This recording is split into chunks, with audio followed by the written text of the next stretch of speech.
celebrated a major milestone today in the airport's Concourse D expansion project. Local and federal transportation leaders, including U.S. Transportation Secretary Pete Buttigieg, are calling the $1.4 billion project a major innovation. Fox 5's Eric Mock spoke to Secretary Buttigieg one-on-one about the project.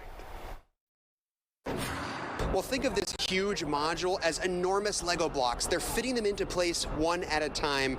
And Transportation Secretary Pete Buttigieg says it's a feat of engineering. Is extraordinarily impressive.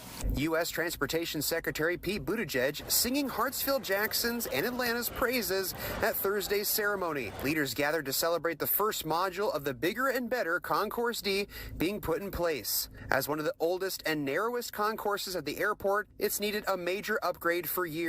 This will increase the size of the square footage by 75%. It's more accessible to passengers with disabilities. This is a big deal, that extra 30 feet of width, so you don't have to zigzag around other passengers to get to your gate. The 1,000 more seats mean more comfortable spots to wait for your flight. The airport builds the modules at this site about a mile away from the terminals. Then they move the gigantic building blocks into place one at a time at a speed of about 1.5 miles per hour. This all happens in the middle of the night to keep flight disruption to a minimum. That saves taxpayer money, it saves time, it means less disruption. It's really remarkable. Buttigieg says it's exactly the kind of project they wanted to fund with the $1 trillion infrastructure law passed in 2021. $40 million is earmarked for Concourse D.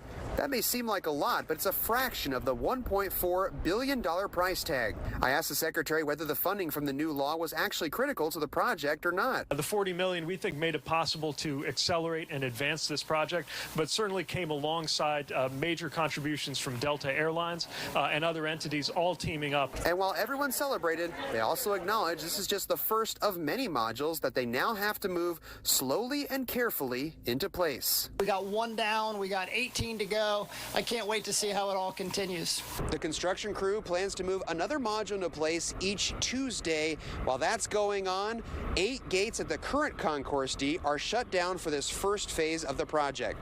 At Hartsfield-Jackson International Airport, Eric Mock, Fox 5 News.